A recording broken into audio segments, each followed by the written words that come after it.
오늘 이 말씀 가지고 끝까지 사랑, 끝날까지 함께 라는 제목으로 은혜 나누기를 원합니다. 우리 한번 따라해 보시죠.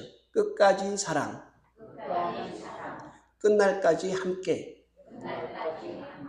네, 이게 우리 예수님께서, 우리 하나님께서 우리에게 주시는 약속입니다. 우리 믿으십니까? 네. 우리 예수님께서 세상에 계실 때 사람들을 가르치시면서 주제가 뭐냐? 어떤 주제로 가르치셨느냐? 여러 가지 주제를 말할 수 있습니다. 충성, 헌신, 봉사, 믿음, 사랑, 소망, 여러 가지로 할 수 있지만 신학자들이 아니면 목사님들이 성경을 전체로 봤을 때는 사랑이라는 주제가 제일 클 수 있고, 그리고 그것을 설명하는 그 사랑의 근본은 하나님 나라라고 하겠습니다. 하나님 나라를 설명하시기 위해서 예수님께서는 유대인들만 잘 아는 구약의 어디 구석에 있는 이야기를 꺼내시는 게 아니라 일상생활에서 유대인들이 알 수 있는 삶 속에서 그들이 농사 짓고 고기 잡고 물건을 사고 파는 시장에서 얘기하는 이런 이야기들로 성경에서는 그거를 비유라고 말하고 있습니다. 우리 시대로 말하면 예화라고 우리가 할 수 있습니다. 비유와 예화. 구약을 인용하시는 것도 있지만 구약을 인용하실 때는 구약에 있는 예언이 예수님에게 성취되었다 하는 의미로 성경은 많이 얘기하고, 이 스토리텔링, 비유의 이야기는 예수님이 하나님 나라가 어떤 것이다를 가르치시기 위해서 그 시대의 언어로 설명하시고 가르치시고 설교하시고 말씀하신 것을 볼 수 있습니다. 예수님이 이 시대에 계시다면 무엇을 얘기할까? 어떤 예화, 어떤 비유를 드실까? 제가 가만히 생각해 봤을 때 이 시대에 맞게 얘기하시는 것은 믿음에 대해서 아니면 하나님 나라에 대해서 얘기하실 때 주유소를, 가스스테이션을 얘기하지 않으실까? 공짜로 무제한으로 주는 그런 가스스테이션이 있다. 그렇게 한다면 이 어려운 시대에 그것을 찾아가지고 사람들이 구름대같이 모이지 않겠습니까? 어떤 사람이 프리 가스스테이션이 있다, 가자 했는데 안 믿는 사람은 오지 않을 것이고, 혹시나 따라왔던 사람은 자기 차에 가득 채워서 풍성하게 쓰는 삶을 살 것이다. 이렇게 설명할지 모르겠어요.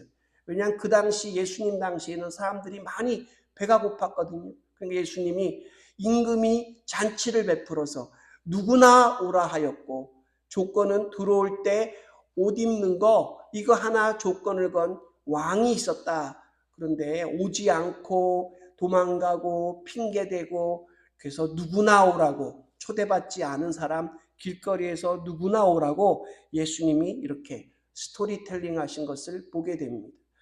그런 가르침을 통해서 하나님 나라, 그럼 하나님 나라라는 것은 또 뭔가? 그것은 하나님의 빅픽처입니다. 빅픽처, 정말로 큰 하나님의 계획이 어디에 있는가 하는 겁니다. 우리가 믿는 하나님은 영원하신 분이십니다. 여러분 믿으시죠? 네, 하나님은 영원에 거하신, 과거, 현재, 미래 가릴 것 없이 인류 역사 위에 영원하신 하나님이십니다. 우리가 하나님을 모르는 것이 당연할 수 있어요. 하나님이 우리에게 보여주신 것, 계시 이상 우리는 잘 알 수 없습니다. 하나님이 하신 말씀을 믿고 우리가 하나님을 의지하는 건데요. 우리는 지극히 작은, 그리고 이 땅에서 살아갈 때는 태어나서 죽을 때까지 단 한 번의 우리의 삶이죠. 두 번 사는 사람 없습니다. 윤회에서 다시 태어난다는 그런 거짓 가르침에 여러분 속지 마십시오. 죽으면 끝난다 아니고 육신의 삶은 여기까지고 그 다음에는 영원한 천국, 지옥 이렇게 나눠져 있는 삶을 성경이 말하고 있습니다.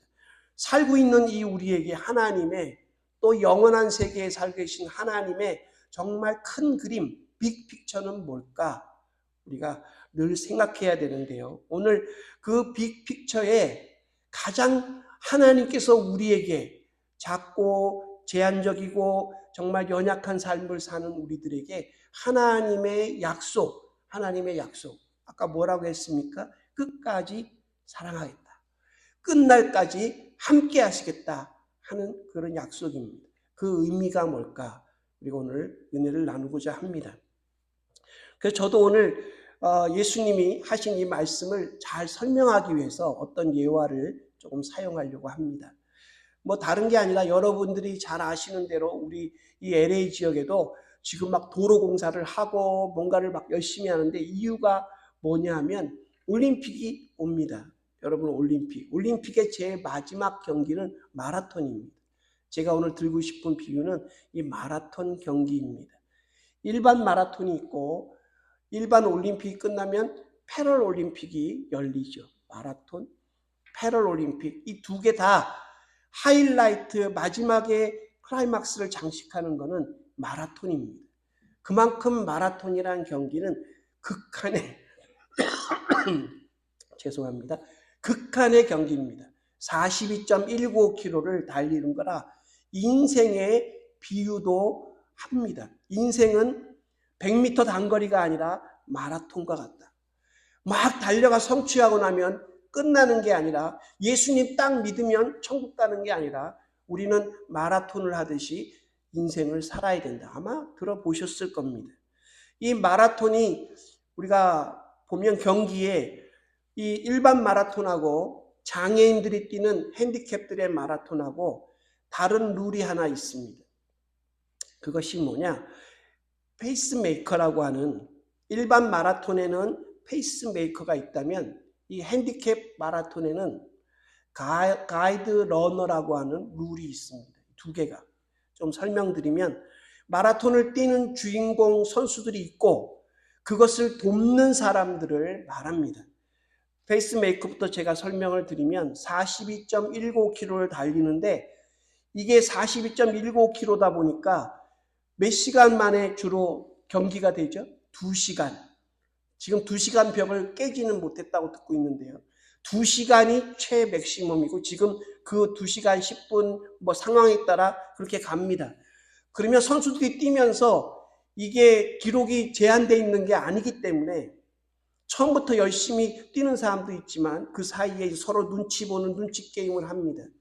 그래서 그거를 막기 위해서 이 선수들 중에 30km까지 기록을 내주는 사람들을 앞장 세우는데 이 사람들이 바로 페이스메이커입니다.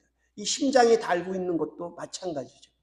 우리가 심장을 늦게 뛰거나 빠르게 뛰는 사람들에게 옆에 달아가지고 심장이 정상적으로 박동하게 하듯이 경기를 진행하는 데 있어서 올림픽 경기에 이 질을 높이고 품격을 보장하기 위해서 30km까지는 우승이 목표가 아닌 선수들이 존재합니다. 그들은 기록을 보면서 옆에 사람 눈치 안 보고 우승이 목표가 아니니까 30km까지 달려가는 사람들이에요.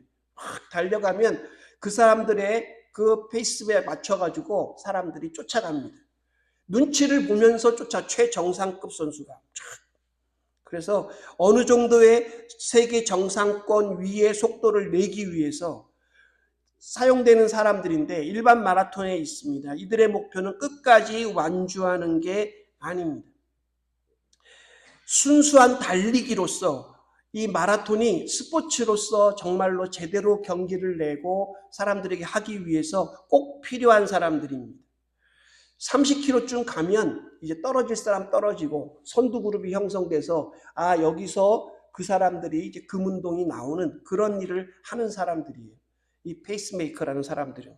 반대로 패럴올림픽의 장애인 올림픽에는 가이드 러너라는 사람들이 있습니다. 이 사람들은 눈이 안 보이는 장애인들을 마라톤 뛰는데 도와주는 사람들입니다. 어떻게 뛰는가? 눈이 안 보이는데 어떻게 뛰겠어요? 그러면 거기에 줄을 묶어서 가이드 러너가 같이 뜁니다. 도와줄 수는 없어요. 끈을 묶어가지고 옆에서 뜁니다. 앞에 뭐가 있다, 좌로 돈다, 우로 돈다 이렇게 얘기하면서 뛰는 가이드 러너가 있습니다. 장애인 선수가 끝까지 결승전을 도착할 때까지 이 가이드 러너들이 옆에 붙어가지고 뛰는데 가이드 러너가 1등 들어와 봐도 소용이 없어요. 선수만 가능한 그런 겁니다. 달리는 거기 때문에, 그것도 빠르게 달리는 거기 때문에 가이드러너가 마라톤 경기 자체를 이루어지게끔 끝까지 달려갑니다. 가이드러너와 마라토너는 이 마라톤 경기하는 동안에는 절대로 떨어지지 않습니다. 정상인들이 뛰는 그런 마라톤, 그런 페이스메이커하고는 완전히 다릅니다. 종종 페이스메이커들은 30km 자기가 열심히 달려갔는데 선수들이 뒤에 쳐졌어요. 서로 눈치 보다가. 그러면 자기가 달려가지고 그냥 우승을 하는 경우도 있습니다. 그러니까 페이스메이커는 앞에 뛰는 사람인 동시에 경쟁자고 그가 우승할 수도 있다는 사실이 전제되어 있지만 가이드러너는 그렇지 않습니다. 오늘 말씀에 저희들에게 끝까지, 끝날까지 함께 사랑하셨다라는 말을 바꾸어 보면 질문이 하나 생깁니다. 뭐냐? 여러분들에게 하나님은 페이스메이커인지 아니면 가이드러너인지를 묻고 있는 겁니다. 당연히 가이드러너죠. 이렇게 답할지 모르지만 여러분 잘 여러분의 삶을 생각해 보십시오. 이것을 대답하려면 또 다른 질문이 있습니다. 그게 뭐냐면 우리는 정상인인가? 아니면 우리는 핸디캡인가? 장애인인가? 하는 것도 대답을 해야 됩니다. 우리가 정상인이라고 그러면 페이스메이커로 하나님을 두는 것이고 우리가 장애인이라고 그러면 가이드러너로 하나님을 두는 겁니다. 말씀으로 천천히 우리 좀 돌아가 보겠습니다. 예수님께서는 하나님께로 자신이 돌아갈 것을 가까워진 것을 알고 자기 사람들을 끝까지 사랑하십니다. 예수님이 끝까지 사랑하신다는 이 말은 십자가에 돌아가시기까지 사랑하셨다는 말, 아니면 승천하셔서 돌보실 때까지, 아니면 성령이 오셔서 교회를 설립할 때까지 사랑하셨다라는 말이 아닙니다. 이 끝이라는 말은 세상 끝날까지, 마지막까지라는 의미를 담고 있습니다. 예수님은 어제나 오늘이나 영원히 우리를 사랑하시고 사랑하시는 것이 과거나 현재나 미래에 동일하신 하나님이십니다. 예수님은 저와 여러분들을, 오늘 이 자리에 모인 여러분들을 오늘도 사랑하십니다. 여러분의 가족들을 예수님은 오늘도 사랑하십니다. 우리가 무엇을 해서 하지 않아서 이런 것과 상관없이 하나님은 우리 교회를, 여러분의 친척, 일가, 형제, 자매 모두를 다 하나님은 늘, 예수님은 늘 끝까지 사랑하시는 하나님이십니다. 끝까지라는 말과 이 아까 말씀드린 마라톤이라고 하는 인생 결승을 볼 때 예수님이 사랑하신다는 그 말은 결승선을 통과할 때까지, 시간적으로 보면 우리가 마지막 천국에 입성할 때까지, 천국에 들어갈 때까지 우리를 사랑하시는 하나님이시라는 사실을 우리에게 보여줍니다. 그래서 히브리서의 12장 1절에 히브리서를 쓴 그 저자가 이렇게 말합니다. 구름과 같이 둘러싼 허다한 증인이 있고, 여러분 경기장을 한번 상상해 보십시오. 선수가 달려갈 때 경기장에 수많은 사람들이, 선수가 딱 나타나면, 마라톤 선수 나타나면 와 소리를 지릅니다. 마지막 한 바퀴 돌 동안에, 그 동안에 또 경쟁이 있지만 들어오는 사람들이 누가 이길까를 거기 있는 사람들은 다 쳐다보고, 전 세계 사람들은 TV로 쳐다보고, 구름과 같이 허다한 증인들이 쳐다보고 있고, 끝까지, 여기도 끝까지가 나옵니다. 인내로서 우리 앞에 당한 경주를 경주하며 믿음의 주여 온전케 하시는 예수를 바라보자. 결승선까지 쭉 달려가는데 결승선에 서 계신 분이 예수님이 아니라 그 경기장 끝까지 우리에게 당한 그 경기, 인생 마라톤의 끝까지를 우리가 경주하며 예수 그리스도를 함께 끝까지 간다 하는 이미지를 히브리서가 정말 잘 담고 있습니다. 예수님은 부활하시고 40일 동안 제자들과 함께 계시다가 승천하시면서 분명히 약속하셨습니다. 두려워 말라, 내가 세상 끝날까지 너희와 항상 함께 있으리라. 약속하셨어요. 이 말씀은 절대로 바뀌지 않는 하나님의 영원한 약속입니다. 저와 여러분이 믿어도 굳건히 가지고 있어도 정말로 틀리지 않은, 절대, 세상에는 절대가 없지만 하나님 말씀에는 절대가 있습니다. 절대 믿음, 절대 복음, 절대 진리로 여러분들이 받아들이셔야 되는 그런 말씀입니다. 이 말씀을 붙잡고 수많은 선교사들이, 또 수많은 목사님들이, 성도들이 자신의 목숨을 걸고 평생을 살아온 것이 선교사의 역사고 복음의 역사입니다. 하나님은 항상 신실하십니다. 그분께는 거짓이 없습니다. 사람처럼 말을 바꾸지 않으십니다. 제가 이렇게 설명할 필요가 없는 말씀이에요. 말씀을 그대로 여러분에게 하고 여러분들에게 믿으십니까? 이렇게 말하면 되는 말씀이기도 해요. 제가 아무리 열심히 하나님의 신실하심을 잘 설명한다고 해도 반대로 제가 하나님의 신실하심을 잘 설명하지 못해서 여러분들이 제대로 이해하지 못하고 여러분 마음에 와닿지 않는다 하더라도 그건 별로 큰 문제가 되지 않습니다. 그것 때문에 제가 설명을 잘 못하고 잘한 것 때문에 하나님의 이 신실하신 약속이 변하거나 바뀌거나 어떤 성질이나 성품이 바뀌는 게 아닙니다. 따라서 이 말씀 그 자체가 우리에게 주어진 이상 우리는 손해볼 일이 없는, 하나님은 결코 변하지 않는 하나님이시라는 사실만 아시면 됩니다. 사무엘상 15장 29절에 이스라엘의 지존자는 하나님이시죠. 거짓이나 변개함이 없으니 변덕 부리는 하나님이 아니다. 그는 사람이 아니시니 결코 변개치 않을 것이다. 마음을 이렇게 호떡 뒤집듯이 바뀌시는 분이 아니다 라고 말합니다. 데살로니가 전서 5장 24절에도 너희를 부르신 이는, 하나님의 자녀로 부르신 이는 정말 미쁘시니, 이게 좀 표현이 그런데요. 믿을 분이니 이겁니다. 너희를 부르신 하나님은 너희가 정말 믿을 뿐이니 그가 또한 이루시리라. 하나님의 약속이 우리 삶 가운데 하나님이시기 때문에 그 말씀의 능력이 강력하게 나타나는데, 하늘과 땅을 창조하신 하나님이 우리를 위해 구원하시려고 십자가에 내려오신 그 예수님이, 세상 끝날까지 교회와 함께 하시는 성령님이 우리 안에서 그것을 이루신다는 사실을 성경은 계속해서 말합니다. 우리에게 이 약속이 있고 여러분들도 이 약속을 이미 알고 계세요.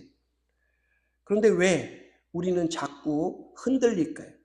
어떤 일이 생기면 우리는 하나님 앞에 나아가, 아니면 하나님을 바라보고 하늘을 바라보고, 하나님 왜 나에게 이런 일이 있습니까?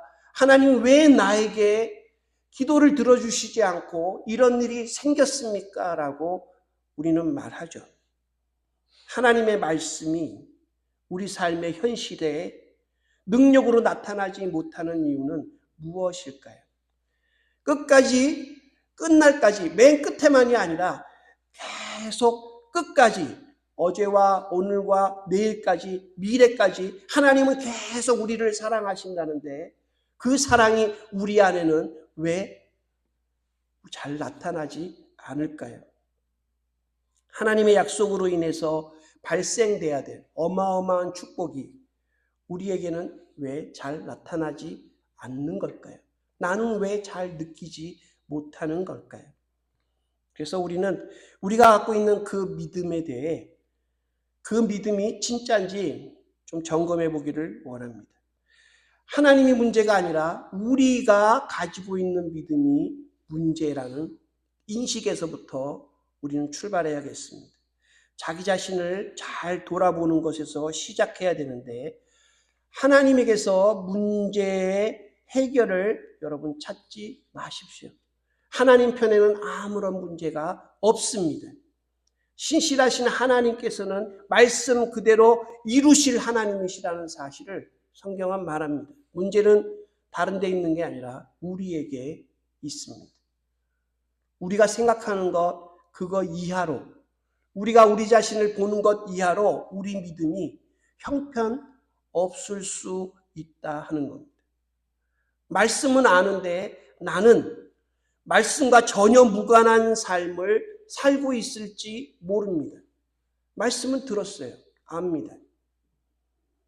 어느 여러 중년 남자 여러 명들이 이제 여행을 가다가 잠깐 쉬려고 커피 한잔 하려고 시골 찻집에 들렀습니다. 종업원이 나와서 뭘 드시렵니까? 하니까 거기 있는 그 아저씨 한 분이 얘기합니다. 여기 아메리카노 있어? 그러니까 네? 그래요. 이렇게 시골에 무슨 아메리카노가 있어? 근데 옆에 있는 사람이 또 카페라테도 네? 있습니다. 에스프레소도 있어? 네. 와우, 이 시골 카페인데 다 있나 봐. 뭐 이렇게 말하면서 이 사람들이 주문을 다 했어요. 그러더니 4명이 갔는데 시골 청년이 주방을 향해서 외칩니다. 아줌마, 봉지 커피 4개요. 이렇게 말하더니 많은 분들이 무슨 말씀을 들어도 어떤 말씀을 읽어도 그 말씀이 끝나고 자기 마음의 필터를 통과하고 나면 하나님은 사랑이시니까로 끝난다는 겁니다. 네? 구체적인 현실 속에서 하나님의 말씀이 이렇게 이루어지고 다양하게 나오고 그것을 통해 우리 영혼이 자라야 되는데 우리의 삶의 현실이라는 필터를 통과하고 나면 단 한 가지 사실만 맨날 반복해서 믿으시는 분들이 있어요. 하나님은 사랑이시죠. 하나님은 사랑이시죠. 아무리 말해도 목사님 사랑 4개요. 봉지 커피 4개요 말하듯이 사랑 4개요. 이걸로 오늘 예배를 드리고 가도 그냥 믿음에 대해서 목사님이 뭔가 한 주간 삐를 받으셔가지고 사랑만 얘기해도 여러분 다르지 않습니다. 하나님의 제한적 사랑 아십니까? 측량 못할 은혜의 사랑, 선택적 사랑, 네? 공의를 만족시키는 충족시킨 하나님의 사랑. 사랑만 해도 너무나 많은 분야가 있고 너무나 많은 이야기들을 하고 있어요. 우리 마음을 찡하게 만들고 우리 마음을 흔들고 우리 삶 속에 적응해서 받아들일 하나님의 사랑에 너무나 많은 점들이 있는데 우리는 그냥 필터 통과하면서 봉지커피 4개요 하듯이 사랑을 지나가고 있습니다. 이렇게 신앙생활을 간단히 하시면 속은 편하시겠지만 그 말씀의 능력도 해답도 방법도 우리 삶의 기적도 도움이 안 된다 하는 겁니다. 맨날 똑같은 말씀, 똑같은 이야기 해보십시오. 여러분 믿음이 그렇게 좋지 않습니다. 믿음의 성장이 있을 수 없습니다. 우리 믿음을 다시 생각해 봐야 한다. 이것도 제가 예화를 좀 설명드리고 싶은데 이유는 이겁니다. 하나님의 말씀이 능력이다. 하나님 말씀이 현실에 나타난다. 알아요. 하지만 그렇게 말하지만 결국 우리 능력으로 살아가고 있죠. 할렐루야 아멘 하지만 우리의 수단과 우리의 방법이 먼저 우리에게 나타나는 경우를 보게 됩니다. 미국의 한창 교회들이 부흥할 때 옛날 얘기가 되겠습니다. 템플턴이라고 하는 유명한 전도자가 있었습니다. 그 사람 친구는 빌리 그레함이었는데 이 사람이 빌리 그레함보다 더 유명했습니다. 전도 집회를 열면 수만 명이 템플턴을 보러 왔습니다. 교회를 개척했는데 한 달 만에 1200명이 모였어요. 대단한 능력자 아닙니까? 탁 했습니다. 순식간에. 그런데 템플턴이 그런 전도 사역을 하고 교회 사역을 하던 어느 날 자기에게 날라온 아프리카의 어떤 지원하는 단체가 보냈는데 보니까 아프리카의 아기가 가뭄으로 굶어 죽고 이렇게 돼 있는 사진을 그가 봅니다. 그래서 생각하기를 아프리카에 식량이 필요하고 비가 필요한데 식량은 자기가 어떻게 할지 몰라도 비는 하나님이 주셔야 될 것 같은데 하나님이 안 주시는 거예요. 그래서 생각했습니다. 하나님이 천지 만물을 창조하시고 했다면 이 어린 아기가 울고 엄마가 하나님을 바라보며 기도했을 텐데 왜 안 주시는가? 하나님은 자비로우신 분이라면 인자와 긍휼을 베푸셔야 되는데 왜 비를 주시지도 않고 식량을 도와주시지도 않고 이런 아이들과 엄마들이 지금도 죽어가게 하는가? 속에서부터 막 분노가 일어난 겁니다. 그 분노가 그의 믿음을 없애버렸습니다. 하나님으로부터 얼굴을 돌리고 예수님도 포기하고 교회를 떠나서 전도자와 목회자의 삶도 다 포기해 버렸습니다. 템플턴이 왜 이렇게 되었을까? 많은 학자들이 아니면 많은 목사님들이 예화로 썼기 때문에 찾아보시면 나올 텐데요. 너무나 똑똑해서 뭐든지 할 때 너무나 잘 나가서 할 때마다 실패가 없고 그냥 자기는 하기만 하면 사람들이 모이고 하기만 하면 그 일이 잘 된 겁니다. 실패를 모르고 그러다 보니까 자기 능력으로 다 된 것 같고 하나님이 필요 없고 자신이 세워놓은 다른 길, 그 길로 하나님 제끼고 자기 인생을 살겠다고 템플턴은 그 길을 걸어갑니다. 템플턴에게 하나님이 가이드러너였을까요? 페이스메이커였을까요? 인생을 한 50살쯤 달려가 보니까 더 이상 자기 끝이 보이고 자신이 나중에 어떻게 살아야 되겠다는 계획들이 머릿속에 들어오고 나를 지금까지 이끌어오신 페이스메이커로서의 하나님은 필요가 없으니까 잘라버리고 거들떠보지도 않고 자기 결승골을 향해서 달려가는 이것은 믿음을 가진 사람이 하는 짓이 아니라는 겁니다. 하나님은 페이스메이커처럼 우리를 끌고 오셔서 우리가 정말로 우리 인생의 고비 때마다 이렇게 가고 저렇게 가고 앞에서 끌고 오신 것은 사실입니다. 그래서 그렇게 믿는 사람들은 그렇게 이제 보니까 인생의 끝이 보여요. 인생을 이제 마지막에 어떻게 살아야 되는지 보여요. 자기 능력으로도 충분히 그렇게 갈 수 있다고 생각하는 겁니다. 하나님에 대한 자기 능력, 자기 믿음. 성경이 말하는 하나님의 말씀으로 세워진 믿음이 아니라는 겁니다. 자기 능력으로 세워진 믿음이니까 자기가 하나님을 버리는 겁니다. 그런 사람들이 너무나 많다. 한국에 어마어마했던 부흥사, 병을 막 고치는 유명한 장로님 박태선이라는 이단 전도관을 만든 사람이 있었습니다. 그 사람도 그랬어요. 자, 제가 여러분의 믿음을 오늘 점검해보자 했을 때 우리는 하나님께서 나와 함께 하신다는 약속을 믿습니다. 그 약속을 얼마나 믿는가? 어린아이처럼 그저 믿기만 하면 하나님의 힘이 내게 주어지고 하나님께서 함께 하시는 능력이 내게 나타날 것이다. 우리가 어린아이처럼 믿을 때 그것이 나타나는 것 아닙니까? 우리가 좀 믿음이 성장하고 교회에다 연륜이 있고 직분을 가지고 그렇게 되어가는 과정이 아니라 언제나 변치 않고 어린아이처럼 그럴 때 우리 삶이 하나님의 사랑 안에 있을 수 있다 하는 겁니다. 제가 설교를 시작하면 물은 질문 가운데 하나였죠. 우리가 영적으로 정상인입니까? 영적으로 아니더라도 우리가 우리 삶에 정상적인 사람들입니까? 의인입니까? 누구나 다 죄를 짓는 우리는 영적인 장애인 죄인입니다. 한마디로 말해 미래를 모르는 소경입니다. 자신하지 마세요. 우리 미래를 우리가 아는 것처럼 내 계획이 하나님의 계획인 것처럼 이게 우리의 현실입니다. 한치 눈앞도 알 수 없는 무지한 것으로 가득 찬 우리가 하는 것 아니고 우리가 쌓아놓은 것이 모래 위의 성이라는 것을 어떻게 여러분 우리가 인지해야 될까요?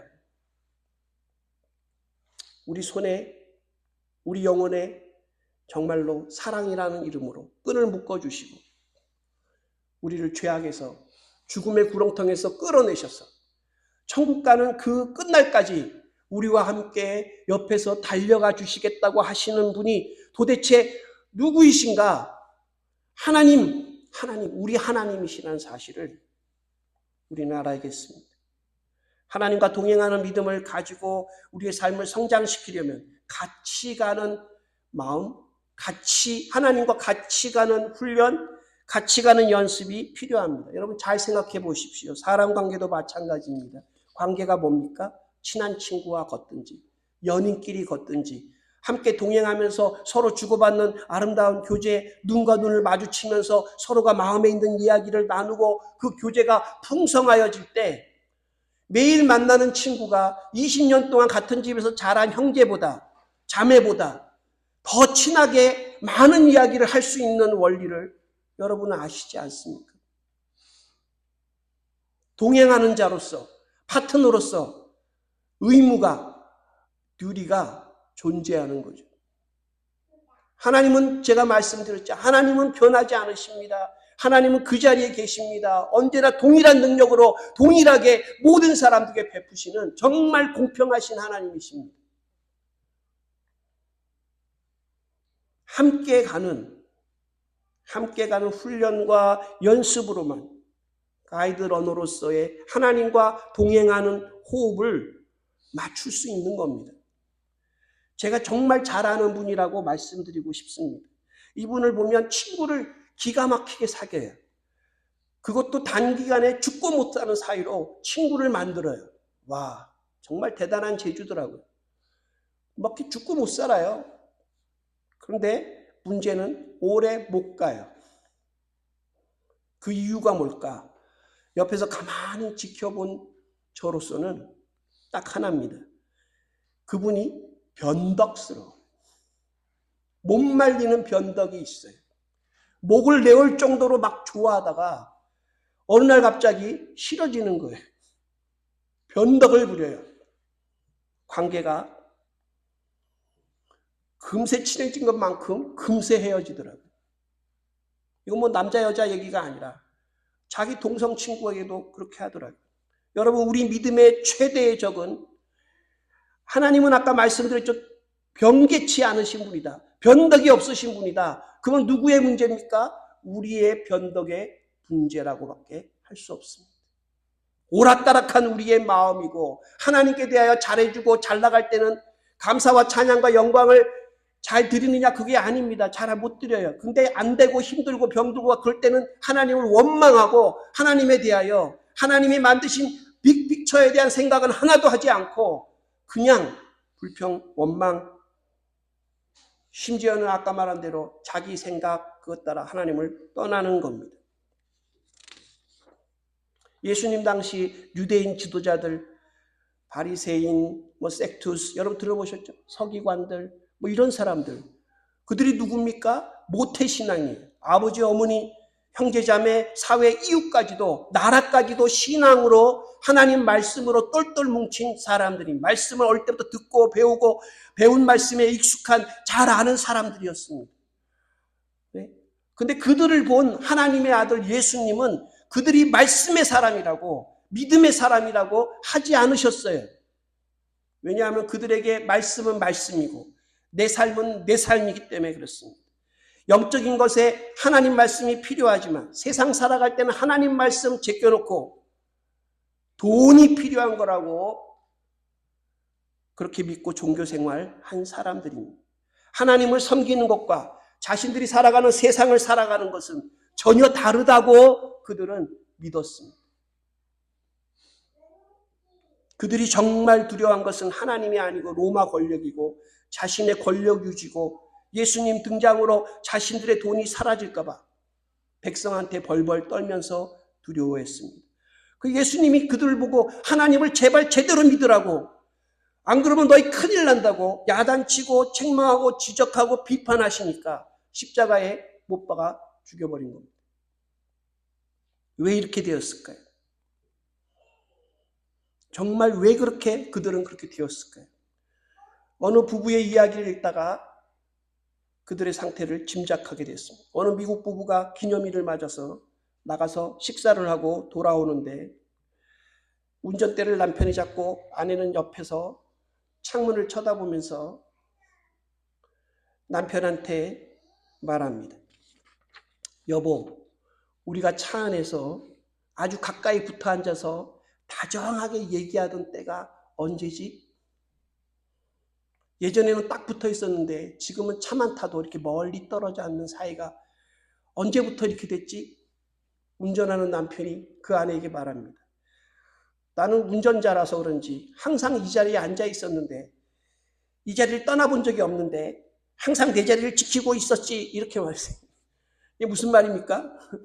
운전자 자리니까 항상 나는 이 자리에 있었는데 네가 네가 저 끝으로 갔다가 기분 좋으면 달라붙어서 운전도 못하게 하다가 기분 나쁘고 저 끝에 가가지고 말도 안 되는 소리를 한 거야. 이런 얘기입니다.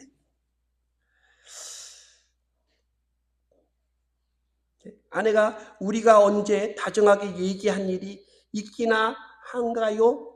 그 얘기 가운데 이런 말이 나옵니다. 같은 차를 타고 몇십 년을 같은 침대에서 자고 밥도 같이 먹고 기념일도 지키고 살아도 운전대를 잡고 있는 예수님과 전혀 가까워지지 않는 20년이 지나든 30년이 지나도 그냥 도리어 자기가 필요할 때는 창문 밖을 쳐다보면서 예수님 쳐다보지 않는, 가까워지지 않는, 그러면서 말하죠. 내 인생이 왜 이럽니까? 내가 뭘 잘못했다고? 왜 나에게는 미래가 없습니까? 하나님 왜 나한테 이러십니까? 우리 인생의 운전대를 우리가 맡겼으니까 잡고 계세요, 하나님. 내가 너와 함께 세상 끝날까지 있으리라. 세상 끝날까지 너를 사랑하리라. 그렇게 말씀하십니다. 이사야서를 어제 읽다가 하나님이 하시는 말씀을 보면 이스라엘 백성에 대하여 너희는 내가 다 먹여줬는데 부모처럼 했는데 너희는 나를 거역하고 다 키워줬는데 주인을 모르는 짐승 같고 왕이 보호해주고 지켜줬는데 왕을 무시하는 백성들처럼 나를 무시하는구나. 자, 가이드러너와 마라토너 사이에 그걸 소통하는, 끝까지 달려가는 데 필요한 것이 줄입니다. 줄로서 연결되어 있습니다. 여러분, 하나님과 묶인 줄을 풀지 마십시오. 하나님과 묶인 줄을 따라 우리가 장애인이고 하루도 내다볼 수 없는, 내일을 알 수 없는 사람이라는 사실을 우리는 확실히 인정하고 하나님 앞에 그 줄을 굳건히 잡고 있어야 한다 하는 겁니다. 왜 자꾸 인생이 방황합니까? 세상 줄을 잡고 세상 줄이 끊어준 줄이라는 걸 모르고 살아가기 때문입니다. 고백해야 됩니다. 하나님, 우리에게 가이드러너, 우리와 함께 동행하시고 끝까지 달려가는 우리 생애, 우리 삶의 가이드러너가 되어 주십시오. 믿고 의지하고 도와달라 기도하시기를 축원합니다. 우리가 잘 아는 찬양 가운데 내일 일은 난 몰라요. 여러분 잘 아시죠? 영어 가사가 이렇습니다. I don't know about tomorrow. 내일에 대해서 나는 전혀 몰라요. I'm just live from day to day. 나는 하루하루 그냥 just live, 살아갈 뿐이에요.